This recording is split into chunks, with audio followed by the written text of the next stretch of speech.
Hello नमस्ते happy Dashain सबैजनालाई welcome to my mini vlog. आज हाम्रो सानो प्रोग्राम छ अष्टमीको दिनको। सबैजना साथीहरू मिलेर हामी पटलक गर्दैछौँ। हाम्रो दसैँ पटलक चाहिँ एकजना साथीकोमा हुँदैछ, त्यसैले हामी जाँदैछौँ। See you there। यहाँबाट कति मिनेट? 4 मिनेट छौँ हामी।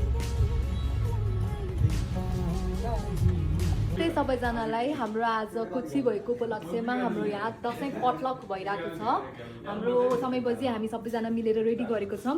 यो चिउरा हो, आलु हो हैन, अदुवा, खसीको मासु, खसीको अब मासुलाई हामीले ढ्याकुला जस्तै बनाएको छौँ।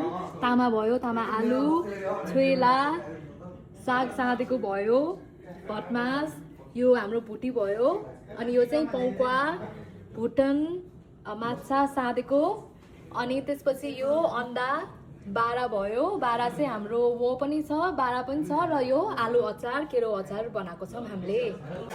ल प्लेट लिऊ। अब हामीले आज यो के भन्छ केराको पात माथि राखेर खानुपर्ने हो, तर केराको पात हामीसँग नभएको भएर चाहिँ हामीले चाहिँ यो लप्टीमा मात्रै राखेर खान चिज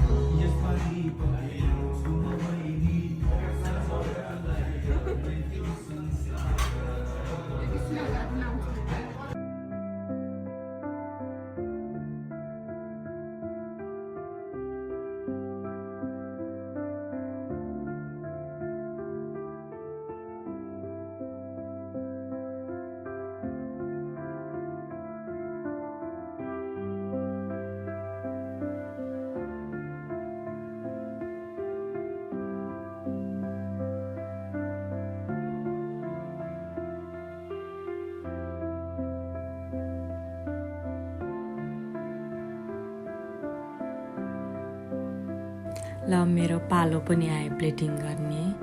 मलाई राम्रोसँग प्लेटिङ गर्न त आउँदैन, सो म ट्राई गर्छु। लास्टसम्म हेरिदिनु होला कस्तो हुन्छ मेरो प्लेटिङ।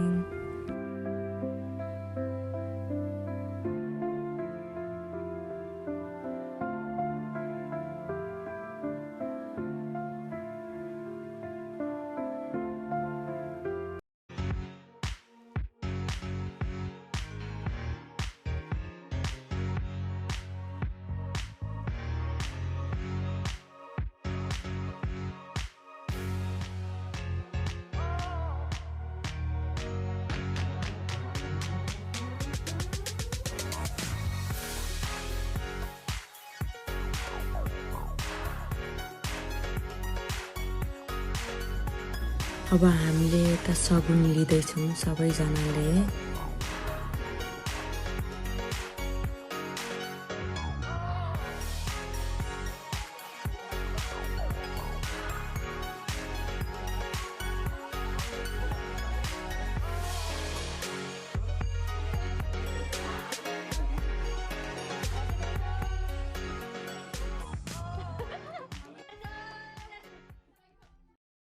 अब म पनि खाना स्टार्ट गर्दैछु। खानेकुराहरू यति धेरै मिठो थियो कि यति धेरै है, सबै थोक कि एक सबै थोक यति धेरै मिठो थियो कि थ्याङ्क यू सो मच सबैजनालाई यति धेरै मिठो मिठो खानेकुरा बनाएर ल्याउनु भएकोमा। Thank you so much. Happy Dashain सबैजनालाई। हामीले बाहिर कति धेरै खाजा सेट खान्थ्यौँ कि म चाहिँ नेवारी खाजा सेटको फ्यान हो, तर अहिलेसम्म नि द बेस्ट नेवारी खाजा सेट चाहिँ यही नै हो है। खाएर पनि सक्यौँ। अब हामी गेम खेल्न लागेछ। अब नेपाली भइसकेपछि त यसो दसैँमा त तास खेल्नु पऱ्यो साथीहरू, तर मैले चाहिँ तासमा हार्यो, गाह्रो छ मलाई। आज धेरै रमाइलो भयो, मिठो मिठो खानेकुरा पनि खाइयो। थ्याङ्क यू फर इन्भाइटिङ अस। धेरै धेरै धन्यवाद यो प्लान बनाउनु भएकोमा। आजलाई यति नै। Thank you for watching my video. See you in next vlog. Bye by.